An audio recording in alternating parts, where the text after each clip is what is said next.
कहेंगे आज का एक नया सेशन सुना हमने, आज माता वल्लभ जी की बात भी सुनी, क्या कुछ कहेंगे आज के सेशन के बारे में आज का सत्र बहुत अनोखा हुआ, बड़ा अलौकिक रहा, क्योंकि आज का जो सत्र जिसकी शुरुआत हुई महादेव के व्याख्यान से, महादेव की कृपा से, उनकी कथा से, लेकिन आज जो समापन हुआ वो कहीं ना कहीं हमारे लीलाधारी कृष्ण पर हुआ है। तो आज कृष्ण और शिव का सम्मिलन दोनों ही की कथा रही है और बड़ी कृपा बरसी है। आज सबके नेत्र सजल रहे, सबकी आंखों से अश्रु गिरे। तो कहीं ना कहीं आज ऐसा महसूस हुआ है कि आज का सत्र हमारे महादेव ने स्वीकार किया, उनकी कृपा का साक्षात अनुभव हुआ। बहुत ही सुंदर, बड़ा अलौकिक, बहुत अनिवर्चनीय सत्र। एक गुप्त नवरात्र के बारे में आप बता रहे थे, वो कब से कब है और कैसे उसकी विधि विधान अगर दर्शकों को बता सके हमारे।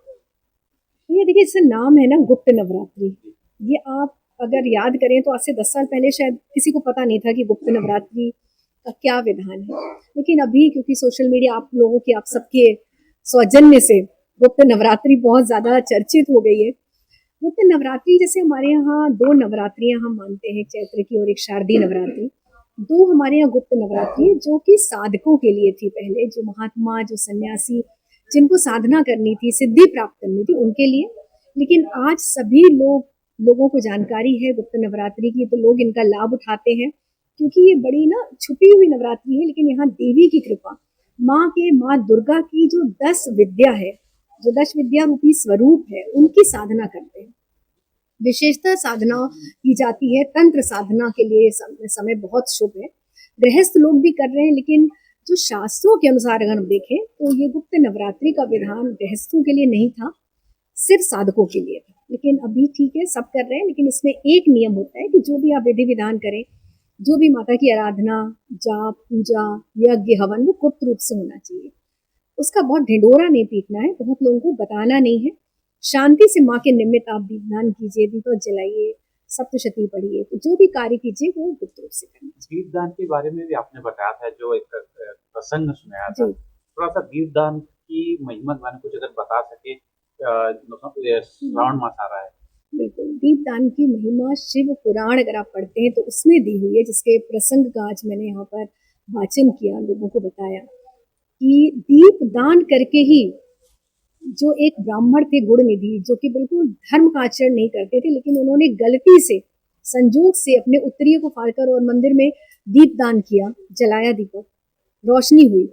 उसकी कृपा फलस्वरूप उनके इस कार्य को भगवान ने स्वीकार किया और उन्हें कुबेर बनाया, अलकापुरी का राज्य दिया।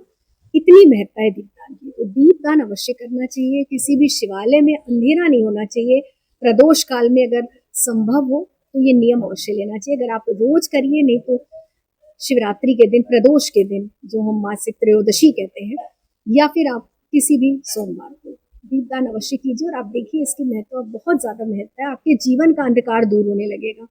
जिस समस्या से आपको लगता था कि ये अंधेरा तो दूर ही नहीं हो सकता, आप करके देखिए, आपको उसका हल मिलेगा। और मैम, क्या घर के मंदिर में जो देवता बैठते हैं, विराजमान होते हैं, उनको दीपदान दिया जाता है? बिल्कुल, घर में तो दीपक जलाने का हमारे यहाँ रिवाज, प्रथा है। सुबह शाम हमें घी का दीपक जलाना ही चाहिए, क्योंकि दीपक क्या है, साक्ष्य है, साक्षी है।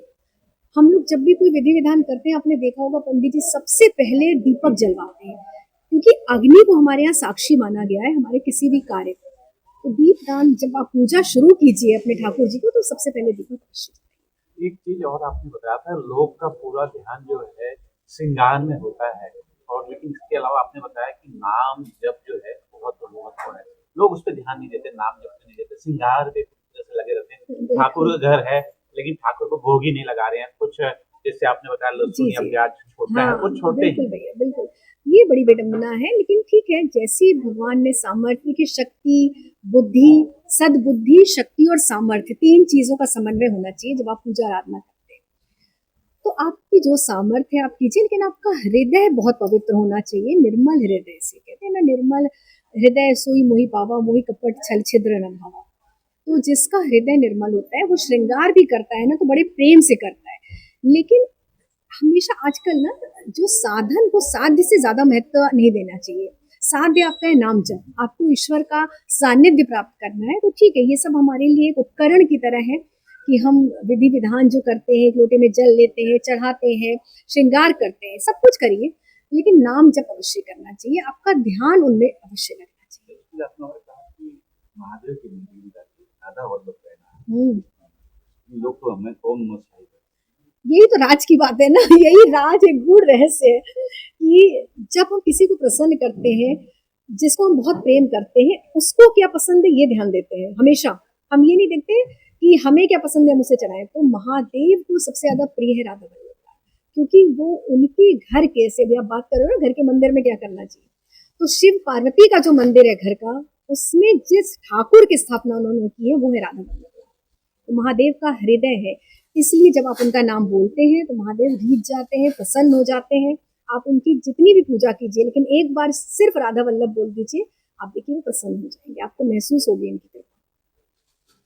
एक चीज़ और भी है, मैंने देखा आपको बहुत देखा मैंने कुलदेव की बात कुलदेवी की बात मतलब कुलदेवी मुझे बहुत लोग बिल्कुल, पता ही कुलदेवी नहीं, बहुत बहुत लोग पता ही जरूरी नहीं है। कुलदेवी कौन है। कुलदेवी वो होती है जो हमें अपने परिवार में, अपने उसमें लेकर आती है, उनकी वजह से ही तो हम हमारा अस्तित्व है। कुलदेवी हमारे घर की मुखिया होती है, जिनकी वजह से हम कोई भी कार्य करते हैं, कोई भी धार्मिक कार्य करने में अगर हम सक्षम हैं तो वो कुलदेवी की प्रेरणा से है।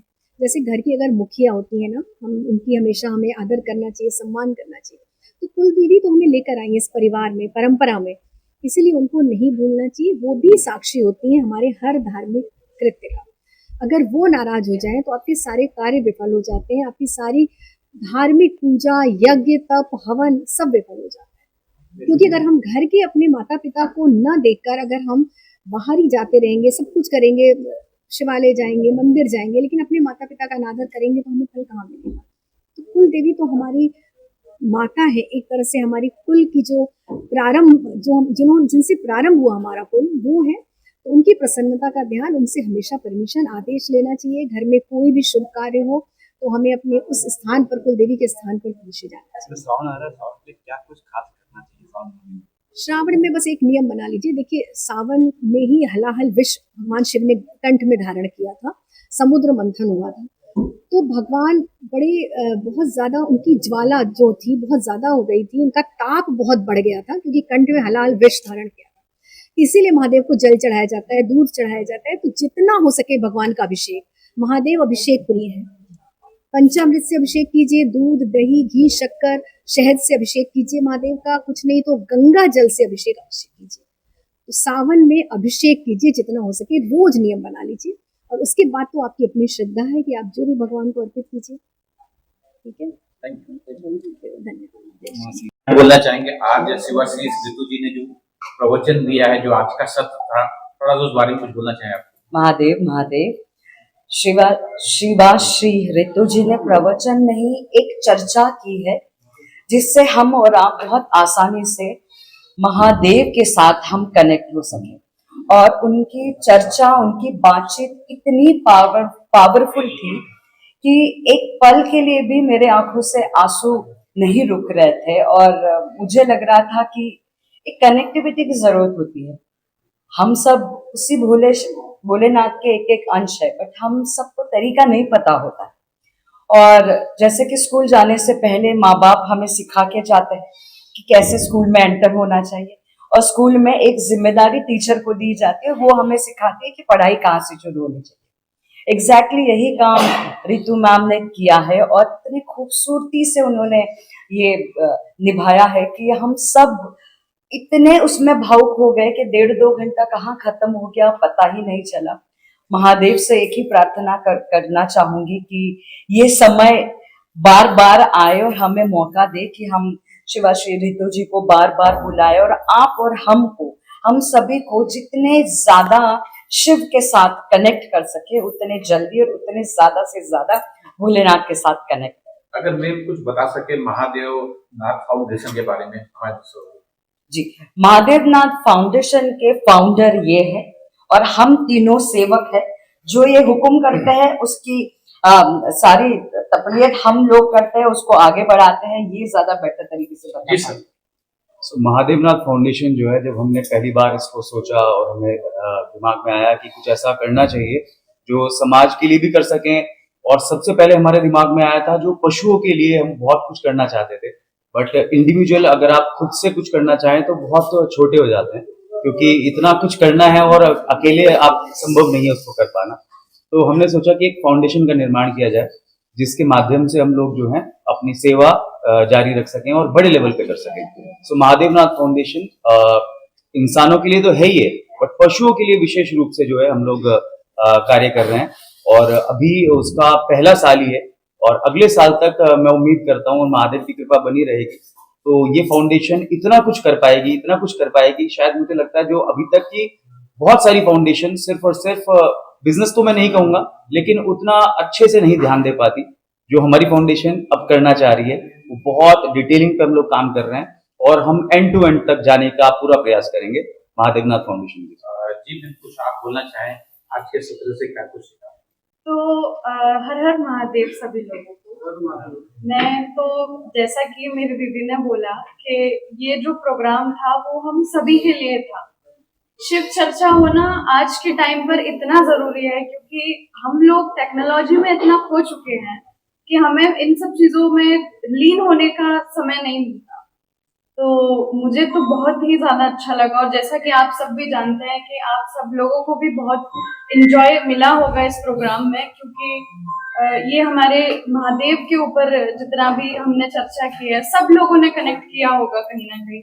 और मेरा ये मानना है कि ये जो प्रोग्राम है ये हमने इसका 2 पार्ट किया है, बट मेरी इच्छा रहेगी और हम सभी की इच्छा रहेगी कि हम इस कार्यक्रम को और आगे बढ़ाए। हमारे महादेवनाथ फाउंडेशन के थ्रू हम सब इसमें जुड़कर हर एक चीज में इतनी मेहनत करें कि हमारे महादेव का नाम और ऊंचा हो जाए। क्या बात। बस इतना ही बोलना चाहूँगी। मैंने सब कुछ और बता दिया है, बट मैं एक छोटी सी एक चीज बताना चाहता हूँ कि बचपन में हम जैसे कि महाभारत रामायण देखते थे, आज जब मैंने सामने जब श्री ऋतु जी के बारे में जब उनके सामने जब बैठ के हम जब सुन रहे थे तो मुझे वैसे ही लग रहा था जैसे कि हम कुछ एक कथा और जो चीजें हम देख रहे हैं सुन रहे हैं जो प्रेरणा मिलती है हमें उस चीज से, जो जिससे हमें बहुत अच्छा लगता है वो आज मैंने महसूस किया है। बाकी तो हर हर महादेव, भगवान का आशीर्वाद हमेशा हमारे साथ है, सबके ऊपर है। Thank you so much Mahadev. एक बार जयकारा लगाना चाहेंगे हम लोग। नमो पार्वती पते।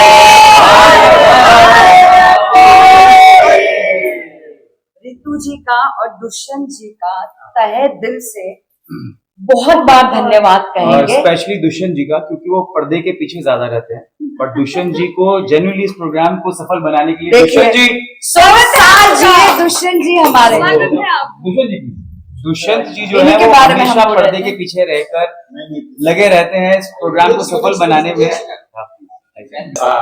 सो मेरा तो सबसे पहले जो है वो बिग थैंक्स टू दुष्यंत जी, क्योंकि इस प्रोग्राम को सफल बनाने में ये एक कोर कड़ी है जो शायद आज ये हम सफलता देख रहे हैं और हम सब जो बातचीत कर रहे हैं वो because of him only. So all credit goes to Dushyant ji. नहीं, देखिए ये जब महादेव शिव की कहीं पे चर्चा होती है तो हमेशा शिव परिवार में आते हैं। बिल्कुल, तो वी ऑल आर शिव परिवार। और बोलते हैं ना फलदार वृक्ष हमेशा झुकता है, तो गौरव शर्मा जी ऐसे ही है, संगीता जी ऐसे ही है ना। तो ये प्रोग्राम किसी भी एक आदमी का बस की बात नहीं थी, एक ऐसा हम लोगों ने एक बीड़ा उठाया था, अभियान था कि ये सक्सेस हो, प्रभु की कृपा रही, it was a great success. उसके लिए मैं फिर दिल से आभार व्यक्त करता हूँ गौरव शर्मा जी का, संगीता कपूरी जी का। और ये बस अभी शुरुआत है, हम चाहेंगे दुष्यंत जी की, रितु जी का हर शहर, हर गांव, हर सिटी, हर गली मोहल्ले में ये प्रशंसा के साथ प्रोग्राम हो और सभी शिव भक्तों को ये पता रहे कि कितनी खूबसूरती से, कितनी बारीकी से उन्होंने शिव को और हमें कुछ ही मिनटों में एक दूसरे के साथ कनेक्ट कर दिया। ये कला कहे, ये आशीर्वाद कहे, सभी को नहीं प्राप्त हो पाता। हम सब में वो सबसे ग्रेटेस्ट है और उनको ये कला है, ये उनको ऊपर से महिमा मिली है। तो हम चाहेंगे आप सबका आशीर्वाद मिले, सपोर्ट मिले कि ये रितु जी का ये जो अभियान हमने शुरू किया है, हम सारे दुनिया में इसको जितने ज्यादा और जितने लंबे समय तक कर सके उतना हमें आशीर्वाद दीजिए, सपोर्ट कीजिए, ताकि जल्द हम शिवाश्री रितु जी के साथ ये प्रोग्राम लेके मुंबई में किसी और नए शहर में तारीख के साथ आपके सामने आए। और गौरव शर्मा जी का जो ट्रस्ट है, जो महादेव को लेके आपका इतना बड़ा महाअभियान चल रहा है, उस सब का हम लोग सपोर्ट करें, आप सब लोग सपोर्ट कीजिए। एंड आई विश कि शिव परिवार और बड़ा होता जाएगा और बड़ा होता जाएगा, और बहुत जल्दी साल के अंत तक शायद हम लोग मुंबई में ऐसा कार्यक्रम करेंगे, द रिदम ऑफ शिवा, जो कि एक इतिहास में दर्ज हो जाते हैं कुछ कार्यक्रम, ऐसा कार्यक्रम। हर हर हर हर महादेव। थैंक यू सभी का, आप सब